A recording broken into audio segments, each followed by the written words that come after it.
On this episode of China Uncensored, China's garbage ban stinks. And we're back. The Chinese Communist Party has come up with a brilliant solution to its pollution problem. Blame it on the foreigners. Pollution is one of the few problems the Chinese regime can't ignore, because it's really easy to see. That is, if you can see anything. So after decades of rapid industrialization and economic growth at any cost, the Chinese regime is doing what it does best, cracking down on things. In this case, pollution. But the party is also doing the other thing it does best, shifting the blame. China is banning foreign garbage. Foreign garbage is loathed by everyone, as one Chinese environment minister put it. In this notification to the World Trade Organization, the Chinese regime announced it would ban the import of 24 kinds of solid waste. That includes things like paper, as well as tires, textiles, plastics, and glass, and it will limit the importation of other wastes such as steel, copper, and aluminum scrap. China is also banning other types of waste like Jersey Shore DVDs. The reason? Protection of human health or safety, protection of animal or plant life or health, and protection of the environment. Now you might be asking yourself, China imports foreign garbage? I mean, I know the US imports a lot of Chinese garbage, but who imports actual garbage? Well, you may not know this, but garbage is big business. You may see a pile of trash, but I see gold. Gold, you hear me? Recycling other people's garbage is a global industry worth billions, and China is a huge part of it.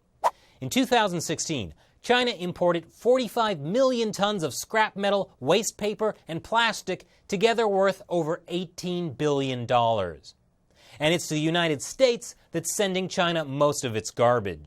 According to the Solid Waste Association of North America, yes, that's a thing, China is the largest export market for recyclables generated in the United States.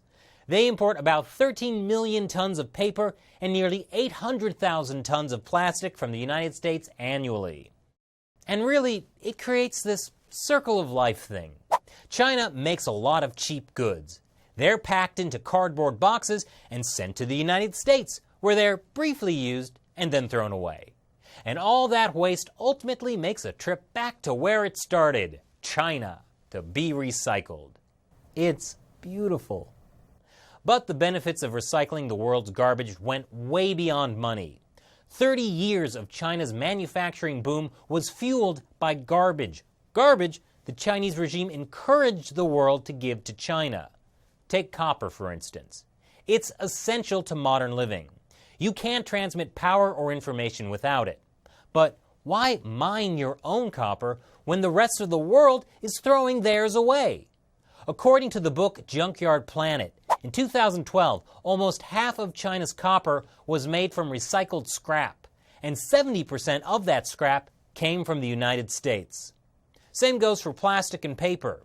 It's cheaper, quicker, and easier to recycle plastic and paper than it is to drill oil wells or cut down trees. And it's a huge energy saver on top of that. According to Bloomberg, recycling 1 ton of paper saves enough energy to power the average American home for 6 months, while using recycled material to produce plastic reduces the energy required by as much as 87%. So since China has benefited so much from recycling the world's garbage, why the ban? It's a convenient scapegoat. Rather than dealing with the root causes of pollution, which are numerous and complex, the Chinese regime can blame the problem on foreigners and point to the ban as a tangible step towards solving the problem.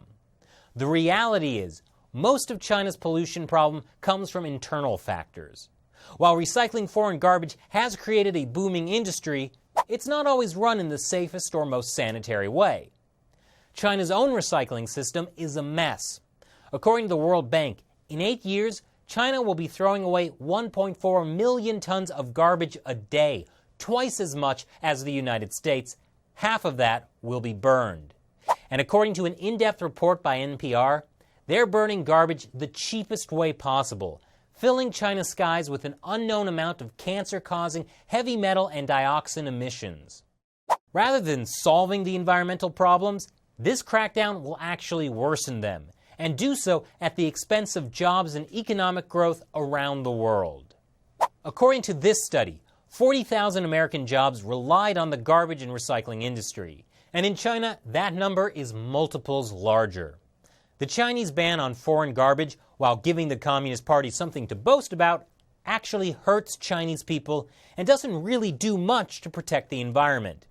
In the meantime, what happens to all that garbage? Well, right now, it's piling up in Hong Kong. Eventually, other Southeast Asian countries will be able to take some of it to give their economies the boost it did for China. But most of the garbage will end up in landfills or the ocean. So what do you think of China's garbage ban? Thanks for watching this episode of China Uncensored. Once again, I'm your host, Chris Chappell. See you next time. Are you tired of sorting through all that garbage on YouTube just to find a few pieces of gold? Well, now you can go to ChinaUncensored.tv, where we upload 24-karat gold half-hour episodes every Friday. Go there now, ChinaUncensored.tv.